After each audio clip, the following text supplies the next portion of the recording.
What if everything you believe about life, death, and what comes after is wrong? In early 2022, I died. Not metaphorically, literally. My body collapsed after 5 days of sickness, isolation, and a drug I thought would numb the emptiness. But what happened next shattered every belief I ever held. I left my body. I saw it from across the room. I spoke with something I never believed in. I saw what waits for us, and it's nothing like the stories we've been told. I saw how pain feeds something older than fear. I saw how your emotions shape entire realities. I saw beings watching us, feeding on our decisions. And most terrifying of all, I was shown why I had to die. This isn't fiction. This isn't a dream. It's what I was never supposed to remember. But now I do. If you've ever felt like something is off in this world, like there's more behind the veil of everyday life, you're right. And what I'm about to share will change the way you see everything, including yourself.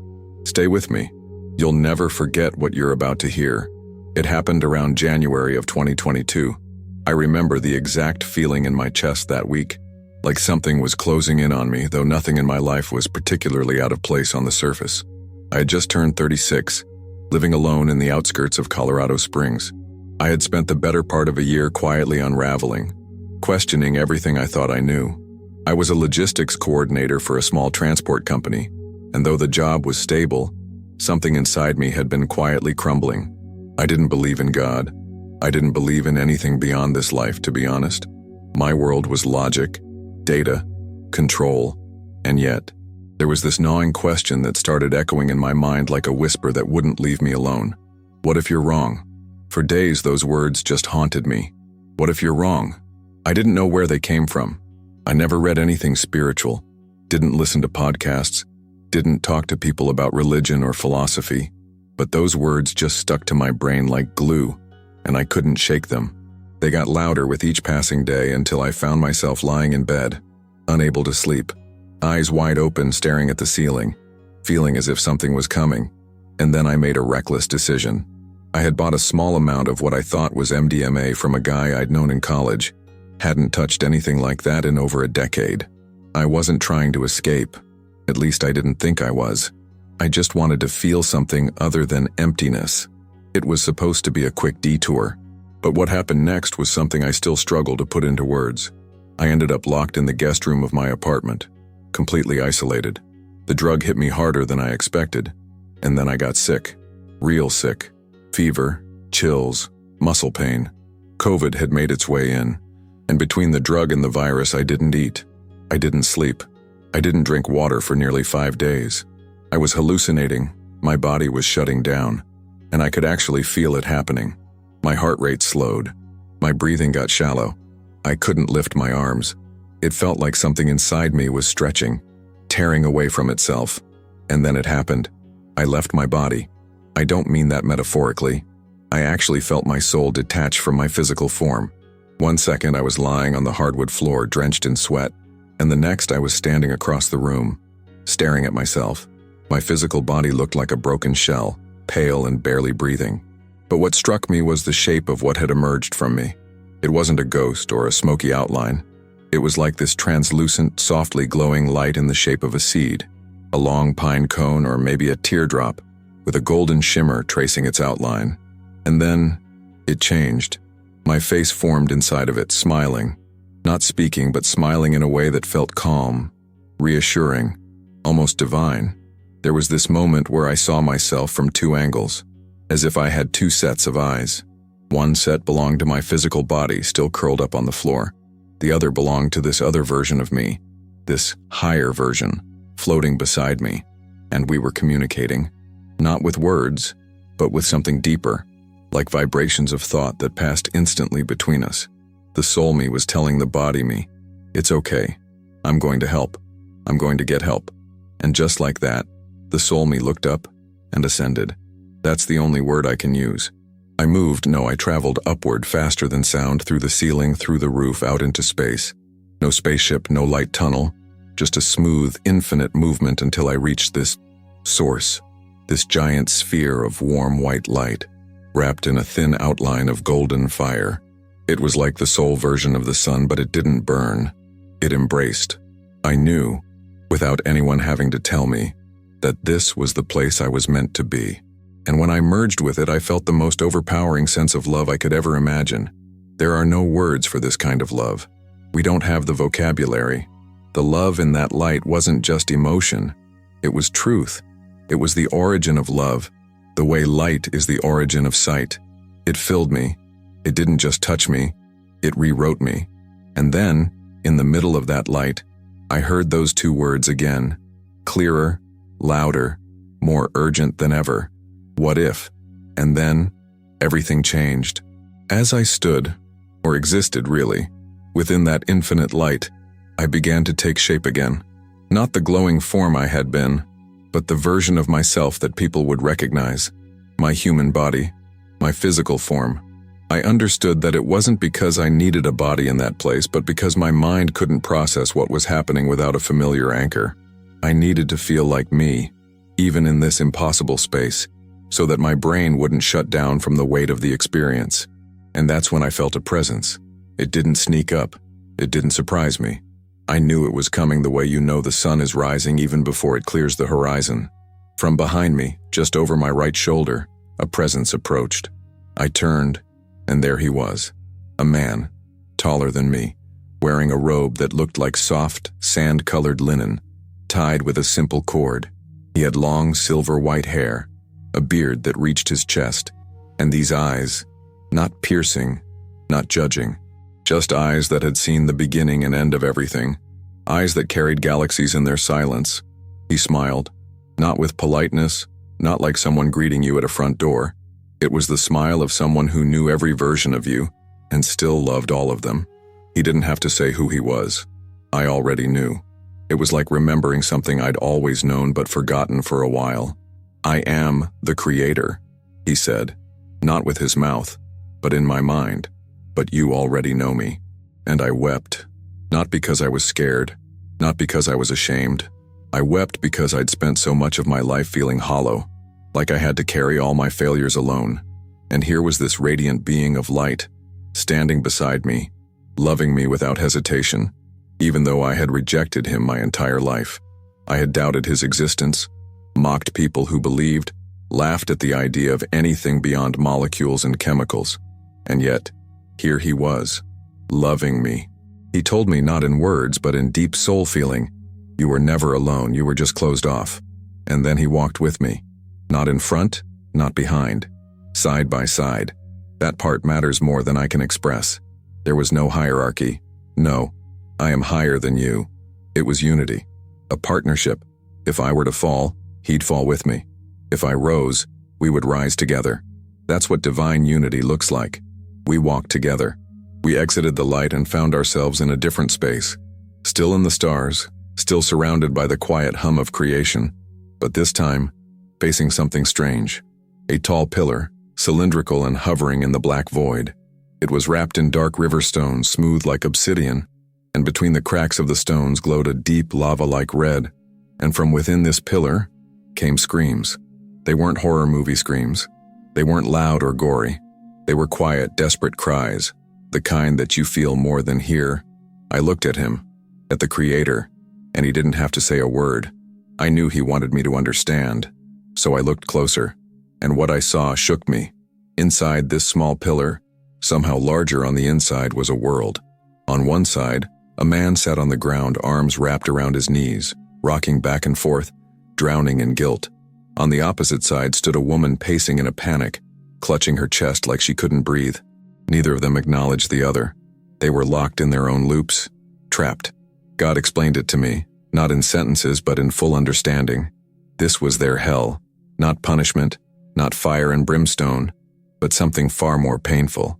These were self-made prisons, born from the wounds they refused to heal. The man couldn't forgive himself for something in his life. The woman couldn't let go of betrayal, and so they relived the pain, again and again, until they could rise above it. They weren't being tortured, they were torturing themselves. And that was the moment I realized, heaven and hell aren't places, they're states of being, realities that our soul creates based on how much light or shadow we carry within. And the most powerful tool we have? Free will. It's both our gift and our responsibility. And listen, before we go on, I want to ask you something. You've heard this story so far. You've felt at least a flicker of what I felt. So now I want to invite you, not in the usual don't forget to like and subscribe kind of way, but from one soul to another.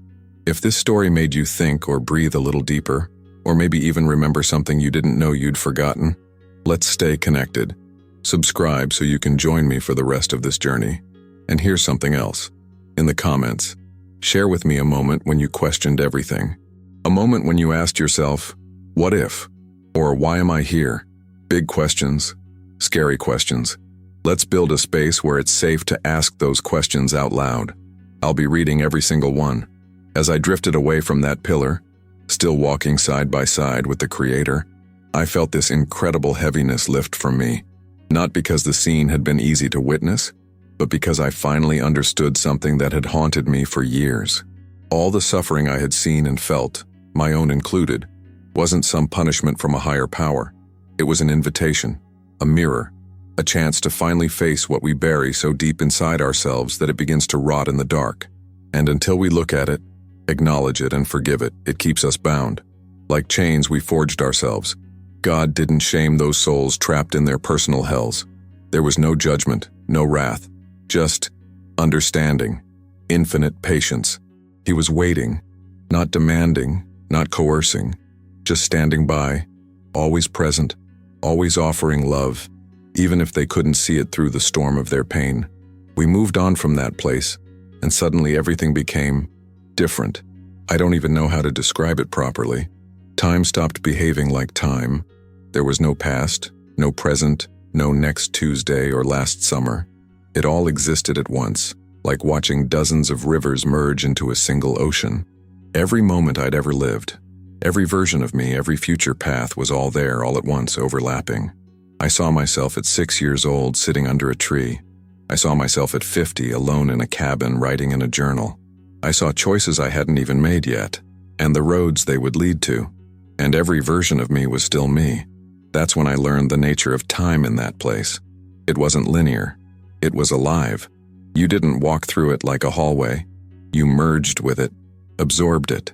Every decision, every chance encounter, every moment you cried or laughed or screamed in frustration, it still existed, not as a memory, but as a living moment. I could reach into any one of them and feel the emotions I had in that exact second.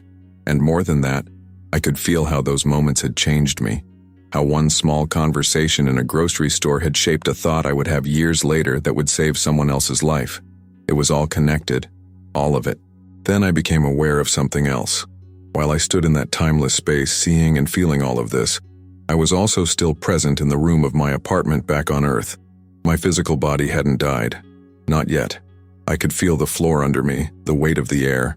I could still see my soul floating beside me. And here's where it gets even stranger. I was downloading all of this cosmic knowledge into my brain, not just remembering it like a dream.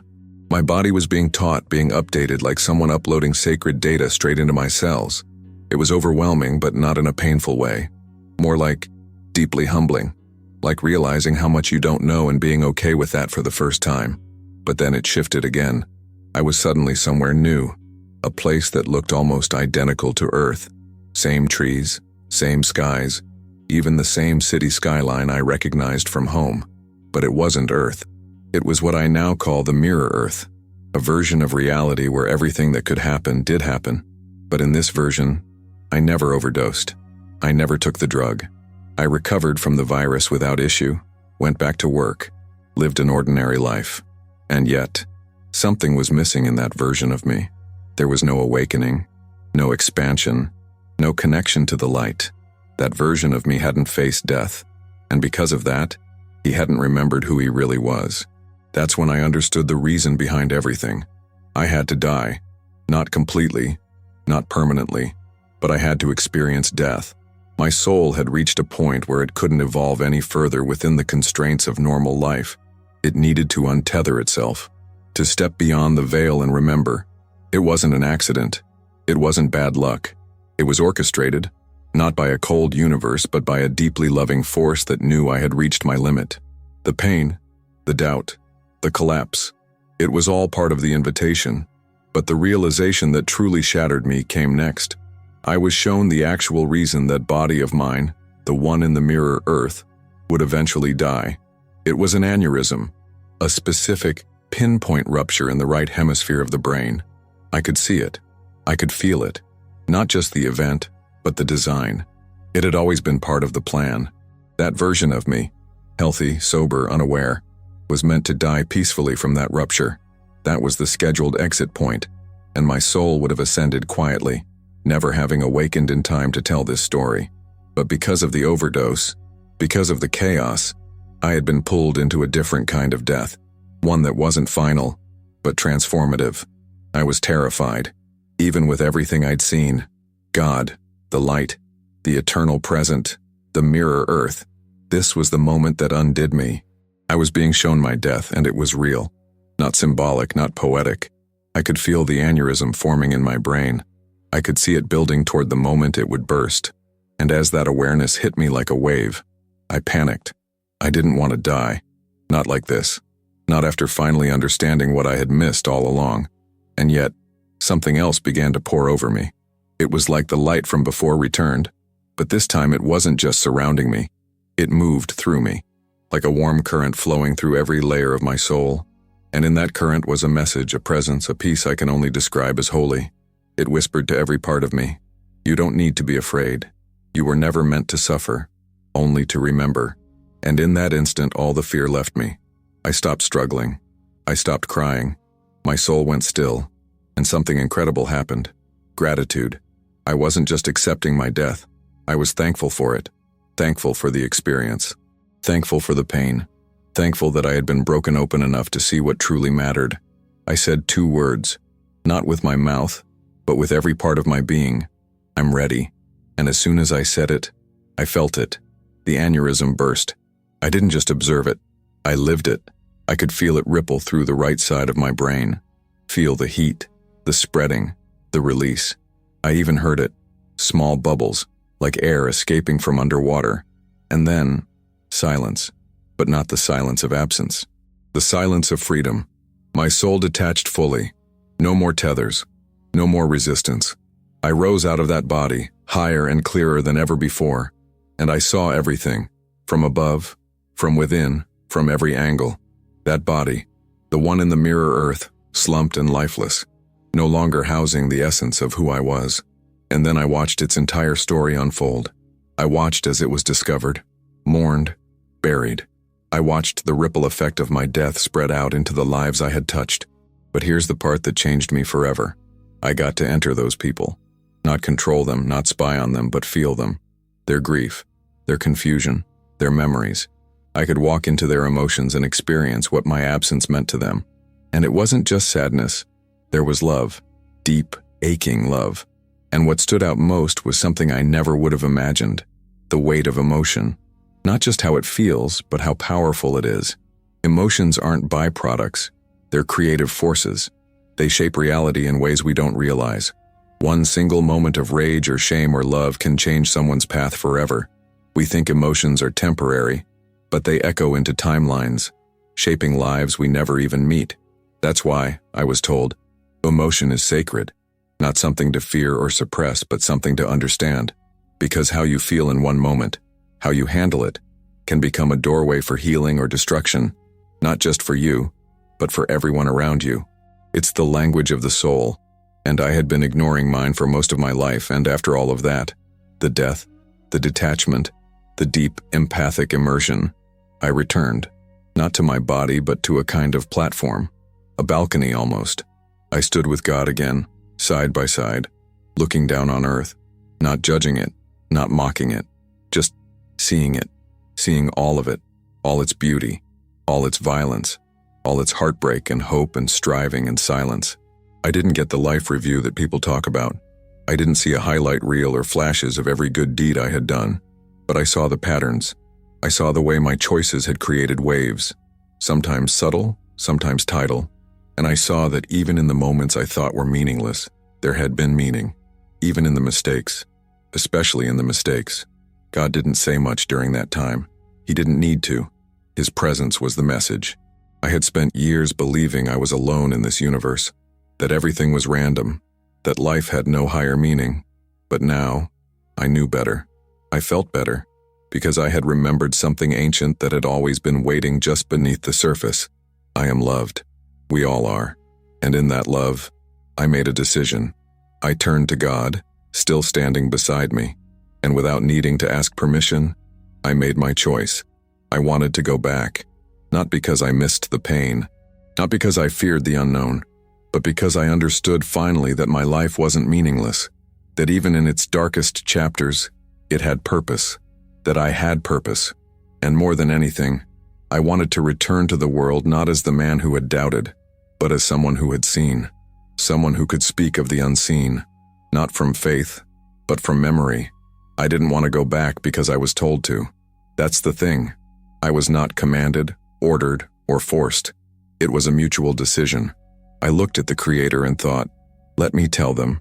Let me show them that you are real, even if they never believe me. I wanted to stand in the same life I had once cursed and redeem it, by becoming the very proof I once demanded, and that I now understand was part of the agreement. Not a mission, not a contract, just an understanding. God didn't need me to return, but He loved that I wanted to. When I re-entered my body, it wasn't gentle. I slammed back into that room like being dropped from orbit. All the pain, the weight, the density of physical existence rushed into me at once. It was like trying to squeeze the entire ocean into a teacup. My body was dehydrated, trembling, barely clinging to life. My mind was trying to process what had happened, but my soul was still glowing with the aftertaste of infinity. And then, I wasn't alone. There was something in the doorway. At first, I thought it was a shadow, some kind of remnant from my vision, but no, it was real. Standing right there, at the entrance to the room, was a tall figure with a vaguely human shape, but reptilian features, scaly skin, elongated head, eyes that didn't blink.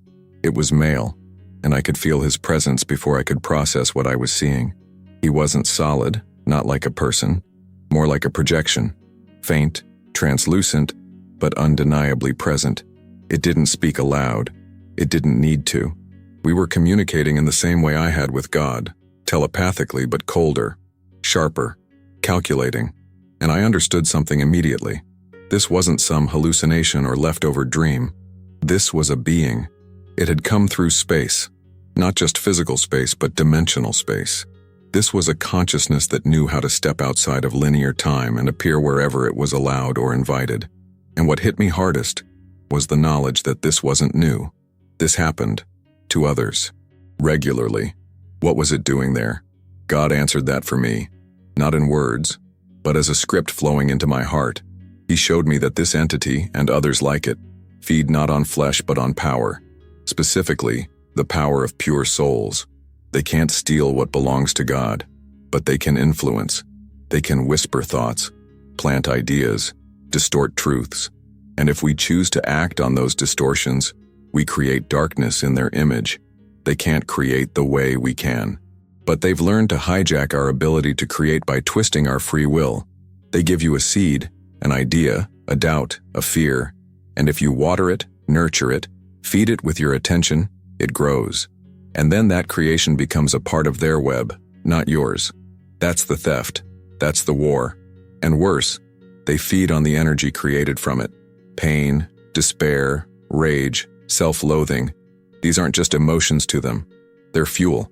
And by planting those seeds in us and getting us to act on them, they turn our own divine gift, free will, against both us and the one who gave it. The being in the doorway wasn't trying to harm me physically. He was watching, waiting, testing if I would fall into fear, if I would return from this experience and start telling people that I was crazy, that I had lost my mind, if I would shame myself into silence. But I didn't. I stood up, weak, barely able to hold my balance, and I looked at him. I told him with every ounce of strength I had, it's not going to work anymore. And he faded. When he disappeared, the air felt different. Lighter, yes, but not entirely safe. It was as if I had just stepped into a larger game, one I hadn't known I was playing until that moment. My heart was still pounding, my legs were shaking, and though I had just stared down something that would terrify most people, I didn't feel fear anymore. What I felt was awareness, a piercing, clear awareness that there were more layers to this world than I had ever imagined. I had peeled one back, and now I could never unsee what was behind it. I stumbled to the front porch of my apartment, dazed and half blind from the strain on my body. The sky looked normal. The world looked the same, but I wasn't the same. That's when I saw something that stopped me in my tracks.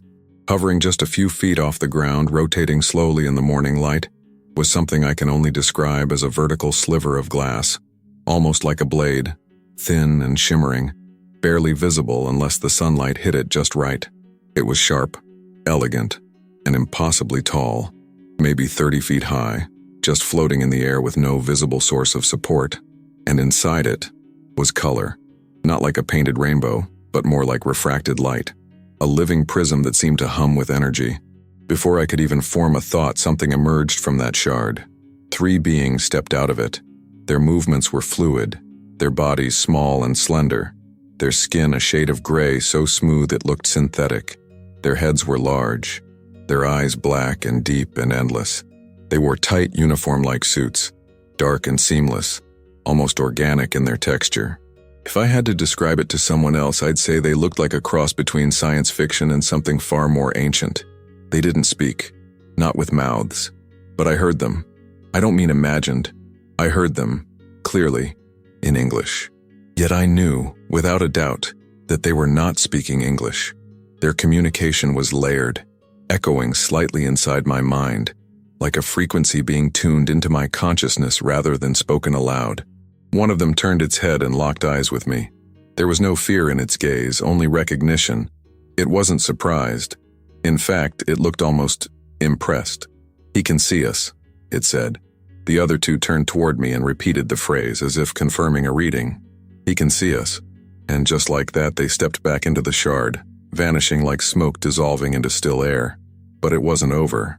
Far down the street, I noticed another shard, smaller, fainter but unmistakably the same type of structure, and then another at the corner. From each of them, other beings stepped out, pausing, turning, locking eyes with me from impossible distances. Each time the message was the same. "He can see us." It was like a signal, passed from one to the next, a realization that someone had pierced their veil. They weren't trying to attack. They weren't even trying to stop me. They were studying, not me as a person, but me as a frequency. I had tuned into something they didn't expect, and in doing so I had disrupted a balance they had grown used to. A human seeing them, not in dream, not in vision, but in waking reality, meant something was changing, evolving, awakening.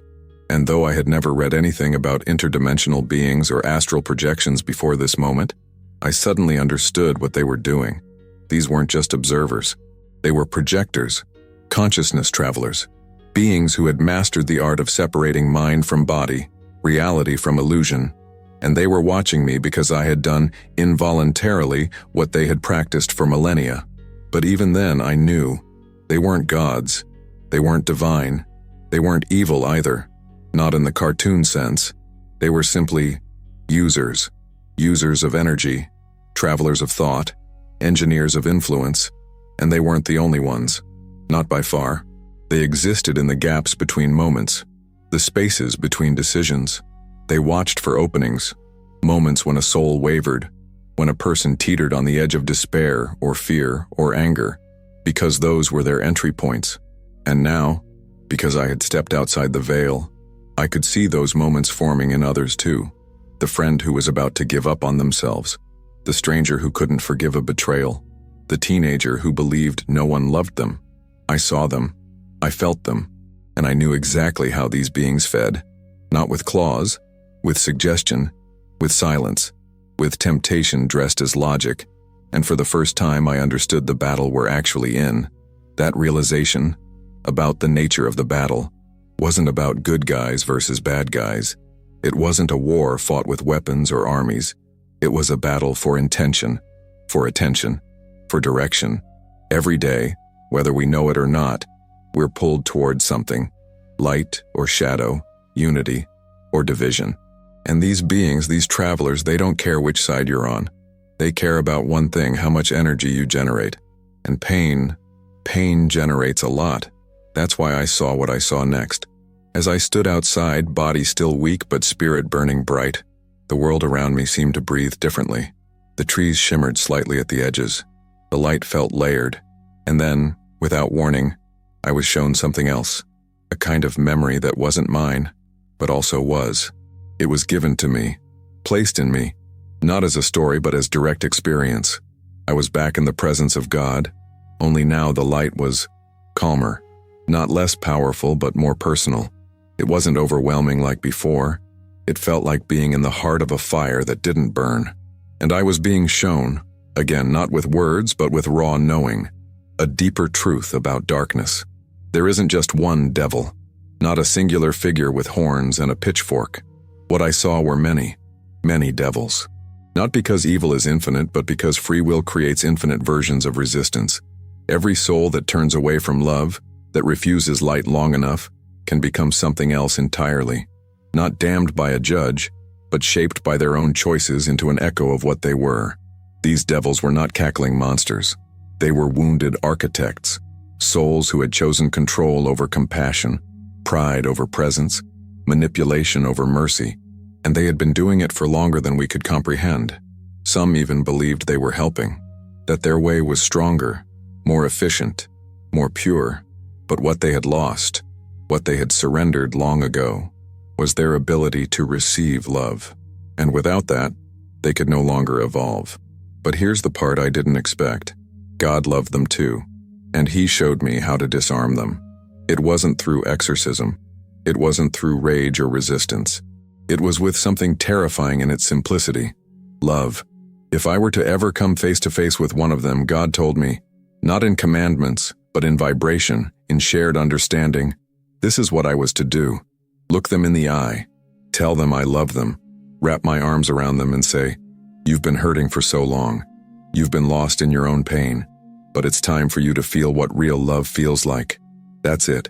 And at first, I recoiled. Love? For the beings who twist and tempt and torment? But then I saw what love did. I saw how it disarmed their anger like water quenching fire, how it dissolved the sharp edges of their pain, how it pierced through illusions that had held them captive for eons. Love didn't destroy them. It returned them to something they had forgotten, their origin, their source.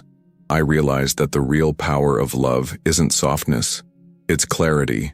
Love reveals, it unmasks, it breaks the trance, and when given freely, even to those who seem beyond redemption, it becomes the most defiant act of all. And suddenly, I remembered something Jesus had once said, something I used to roll my eyes at. Love your enemies. I used to think that was poetic nonsense, but now I understood. It was strategic. It was alchemy. It was the only way to stop the cycle. Love them. Not because they deserve it, but because you are free enough to give it. And when you do that, when you show love to what the world says is unlovable, you reclaim something no darkness can touch: your sovereignty, your soul, unbent, unbroken, unbought. That lesson about love, real love, stayed with me like a brand on my soul. I didn't come back from that experience to preach. I didn't return to argue theology or to convince anyone to follow a belief system.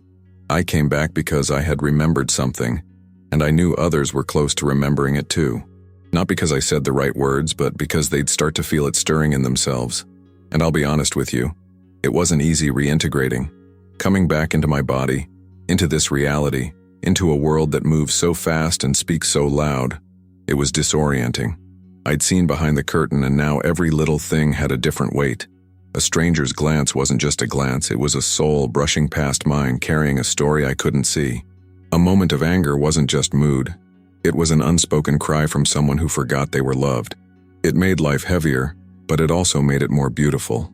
And one thing that changed permanently was how I saw pain, especially my own.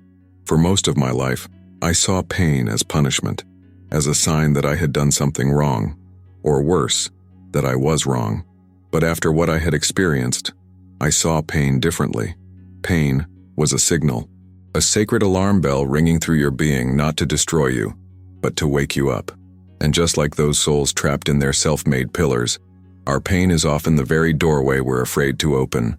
But once we do, once we walk through it and see what's really behind it, something in us changes. We begin to evolve, not by force, but by understanding. I remembered being in that light with God and watching versions of my life unfold like petals from the same flower, some full of mistakes, others shining with little moments of grace I hadn't noticed before. I hadn't been perfect, far from it, but that wasn't the point. Perfection was never the goal. The goal was remembrance, to wake up enough to stop hurting ourselves and to start healing each other. And then I was shown something else. I was shown how we are creators, not in the abstract, poetic sense. Literally, we carry within us the ability to shape not just our own lives, but the collective reality we all share. Every thought, every feeling, every action radiates out like a frequency. And those frequencies don't just disappear. They accumulate, they build, they attract, they ripple through time. That's why the darkness fights so hard to distract us. Because once you remember you're a creator, once you wake up to the truth that your soul is light, fear begins to lose its grip, and the game changes. The voice of the Creator returned to me in that moment, not booming from the sky but from within, like the beat of a heart I hadn't realized was always mine. And he reminded me of one thing above all: you are not separate from me. I hadn't been chosen. I hadn't been favored. I had just been willing to let go of the old stories, willing to feel the truth, willing to stand in the fire of death and come back with something to give. I know how that sounds. I know it might sound grand or impossible or dramatic, but let me tell you something. You don't have to nearly die to experience this. That was just my path. That was the shaking I needed to remember what had been inside me all along. And I know, there are people waking up every day now, quietly, privately, without visions, without miracles, just a soft stirring in the chest, a sudden curiosity, a question that won't go away. What if? Why am I here? That's the beginning.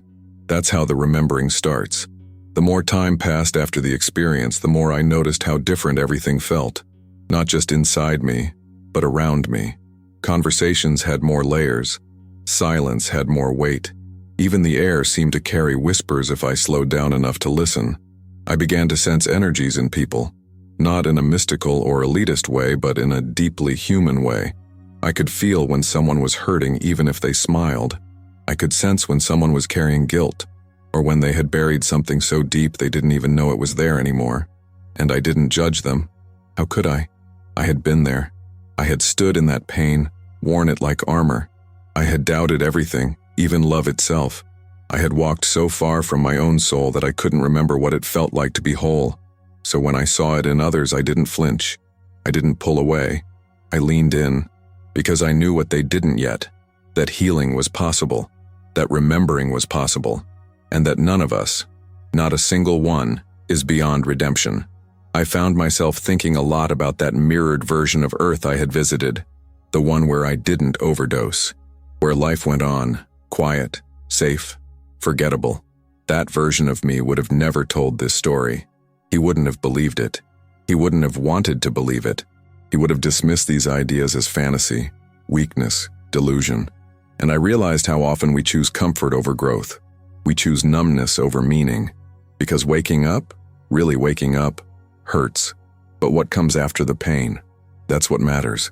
What comes after is clarity, is connection, is the ability to look another person in the eye, even a stranger, and silently say, I see you. I don't know your story, but I know the shape of your wounds. I've bled too, and you're not alone. That's what this whole experience gave me. Not a platform, not attention, just the unshakable truth that we belong to each other, that no soul is too lost to return, that no pain is wasted, that no scar is meaningless. And above all, I came back with the clearest understanding of what our lives are actually about. Evolution, not just physical, not just mental, but spiritual. Soul evolution. We grow through joy, yes, through beauty, through peace, but we grow through contrast too, through loss, through failure, through heartbreak and betrayal.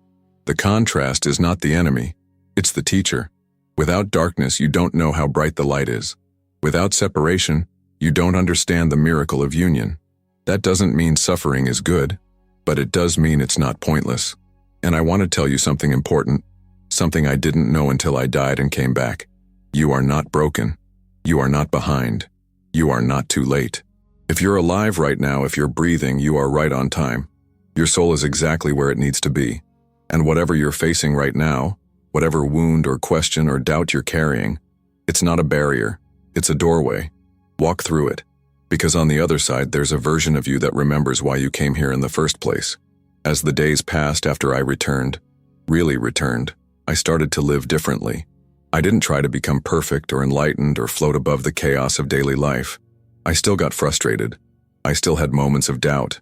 But now, every moment felt more alive. Every challenge, every hard conversation, every small act of kindness had weight, because I had seen what it all meant from the other side.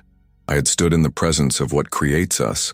I had stood in unity with what remembers us, even when we forget ourselves. And now, I live to remember.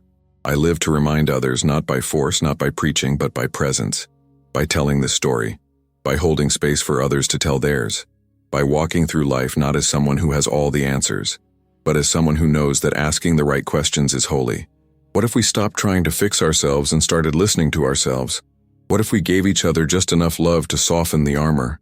What if the point of all of this was never to escape the darkness, but to walk into it carrying light? That's why I came back. That's why I'm still here. And if this story meant something to you, if it stirred something in you that you can't quite explain, I want to invite you into this space not as a follower, but as family. This channel isn't just mine. It's ours. It's a place where stories like this don't have to hide. A place where it's okay to ask the big questions out loud. A place where the answers don't have to come quickly or perfectly. So if you haven't already, I'd love for you to subscribe. Not because it boosts a number, but because it builds a circle, a space, a resonance, a quiet little fire in the middle of a noisy world. And in the comments, tell me something real. Tell me if you've ever had a moment that cracked you open. A dream, a vision, a silence that spoke louder than words. Or maybe a time when you lost everything and found something you didn't know was waiting for you. Or maybe you're still in the dark right now, but you're curious. That's enough. Share that. Let's meet each other there. And if this video gave you something, clarity, hope, even just a strange sense of peace, let me know what you took from it, what it sparked in you, what part of the story made your chest ache or your eyes tear up. I read every message, and more importantly, so do others in this space who may need your voice, because maybe your story is the one someone else has been waiting for. We're all just walking each other home. Thank you for being here. Thank you for staying through the end. And above all, thank you for remembering.